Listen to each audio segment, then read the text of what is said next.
Hi all mini vlog பார்க்கலாமா?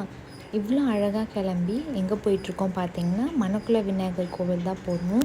நான், அம்மா, தங்கச்சி, பாப்பா 4 பேரும் கிளம்பிட்டோம்.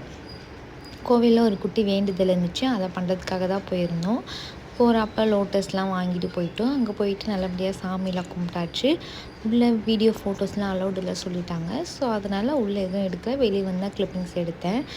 வெளியே வந்ததும் ஒரு குட்டி ஷாப்பிங் இருந்துச்சு. ஸோ கொஞ்சம் திங்ஸ்லாம் வாங்க வேண்டியது, அதெல்லாம் வாங்கிட்டு ஆப்போசிட்லேயே பார்த்தீங்கன்னா A2B இருந்துச்சு. ஸோ ரொம்ப பசிக்க ஆரம்பிச்சிருச்சு கொஞ்சம் லேட்டானதுனால. அதனால் A2Bயில் வந்து ரசமலாய் அப்புறம் பானிபூரி எல்லாம் சாப்பிட்டுட்டு பாப்பா பார்த்திங்கன்னா ரொம்ப சமத்தாக தூங்கிட்டு இருந்தாங்க. எப்போ வெளியே வந்தாலுமே தூங்கிடுவாங்க, எந்த ஒரு டிஸ்டர்புமே பண்ண மாட்டாங்க. அதே மாதிரி தான் அன்றைக்கும் நல்லபடியாக தூங்கிட்டாங்க. ஸோ அதனால் நாங்கள் சாப்பிட்டு முடிச்சுட்டு அங்கேருந்து ரிட்டன் ஆட்டோ பிடிச்சிட்டு வீட்டுக்கு கிளம்பிட்டோம். நெக்ஸ்ட் வீடியோவில் பார்க்கலாம். பாய்.